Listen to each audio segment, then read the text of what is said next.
Hi అండి, నమస్తే అందరికీ. వీడియో నచ్చినట్టయితే లైక్ చేయండి, షేర్ చేయండి. మన ఛానల్ని ఇంతవరకు సబ్స్క్రైబ్ చేసుకోకపోతే తప్పకుండా సబ్స్క్రైబ్ చేయండి. Thank you. ఇక వీడియోలోకి వెళ్తే, నిన్న మనం ఒక వీడియో చేసాం, అతిపెద్ద భూ కుంభకోణం బయటపడబోతా ఉంది అని. నిన్న ఈరోజు ఎలక్ట్రానిక్ మీడియాలు మొత్తం గగ్గోలు ఎత్తిపోతా ఉన్నాయి. 700 కోట్ల భూ కుంభకోణానికి సంబంధించి అది పెద్ద స్కామ్ అని కూడా బయటకు వస్తూ ఉన్నాయి. దాన్ని తీసి పక్కన పెడితే, ఈరోజు సిబిఆర్ న్యూస్ రాజేంద్ర ప్రసాద్ గారికి ఆ సీమకుర్తి శ్రీకాంత్ అనే అతను ఎక్కడో ఉండి డైరెక్ట్ గా లైవ్ లో మాట్లాడుతూ ఉన్నాడు. రాజేంద్ర ప్రసాద్ గారు, మీరు బయటికి రండి, మీకు ఎలాంటి ఇబ్బంది లేకుండా మేము చూస్తాం అని ఆయన హామీ ఇస్తా ఉన్నా కానీ తను చాలా భయపడతా ఉన్నాడు. సార్, అసలు విషయం జరిగింది ఏటూ నన్ను ఇరికించాలని చూస్తూ ఉన్నారు. ఏటూగా నన్ను ఏసీబీ వాళ్ళు కేసులో ఇన్వాల్వ్ చేశారు. కాబట్టి ఇప్పుడు నేను వచ్చి ప్రయోజనం ఏం లేదు. నా దగ్గర ఉన్న డేటా మొత్తం మీకు ఇచ్చేస్తాను.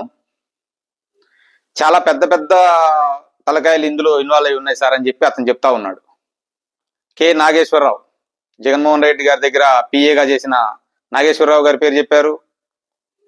ఎవరో డీజీ అంట, గత ప్రభుత్వంలో ఉన్న డీజీ అంట, తన పేరు చెప్తా ఉన్నాడు. చాలా మంది పేర్లు బయటకు వచ్చినాయి. పైగా నాకు ప్రాణహాని ఉంది అని అతను భయపడతా ఉన్నాడు. తనని మాత్రం కాపాడాల్సిన బాధ్యత ప్రభుత్వం మీదే ఉంటుంది. తనకి ఖచ్చితంగా థ్రెట్ ఉండే ఉంటది. చాలా పెద్ద పేర్లే చెప్పాడు అతను. ఒక మేధావేమో చైనాలో జరగబోతుంది, జపాన్లో ఇది జరగబోతుందని వాట్సాప్ గ్రూపుల్లో వచ్చి చదువుతూ ఉన్నాడు ఈరోజు. కాకపోతే ఒక చిన్న వీడియో మాత్రం చేశాడు. ఇందులో భారతీ రెడ్డి గారిని కూడా ఎవడో లాగాలని చూడటం ఏంటండి? చంద్రబాబు నాయుడు గారిని మీరు లాగాలని చూశారు, లాగితే అయిందా? అవ్వలేదు కదా. ఎవడో లాగాలంటే అవ్వదు, కేసుకు బలం ఉంటే అవుతుంది.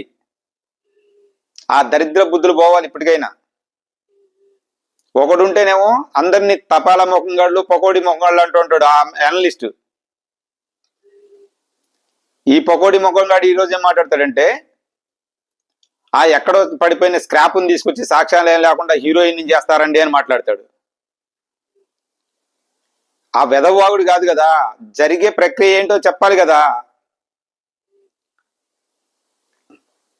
ఇప్పుడు అతన్ని బయటికి తీసుకొచ్చి కరెక్ట్ సాక్ష్యాలు చెప్పిస్తే వైసీపీలో ఉన్న చాలా పెద్ద తలకాయలు పూర్తిగా ఇరుక్కుపోయే అవకాశాలే ఉంటాయి.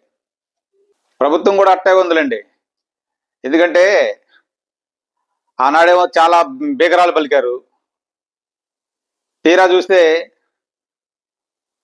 వివేకానంద రెడ్డి గారి కేసు ముందుకు రావట్లేదు, రఘురామకృష్ణరాజు గారి కేసు ముందుకు రావట్లేదు, కాదంబరి జత్వాని గారి కేసు ఏమైందో తెలియదు. కొండల్ని తవ్వి ఎలుకలను పట్టినట్టుందే తప్ప సోషల్ మీడియాలో పోస్టులు పెట్టిన వాళ్ళే నేరస్తులా? వాళ్ళల్లో కూడా కొడాలి నాని ఎందుకు తీసుకురాలేదు బయటికి? ఆయన ఇంతకంటే ఎక్కువ బుద్ధులు తిట్టాడు కదా. వల్లభనేని వంశీ తిట్టలేదా? ఏమైనా పెద్ద పైన లాబింగ్లు జరుగుతూ ఉన్నాయా? న్యాయం ఎవరికైనా ఒక రకంగానే ఉండాలి కదా. Thank you.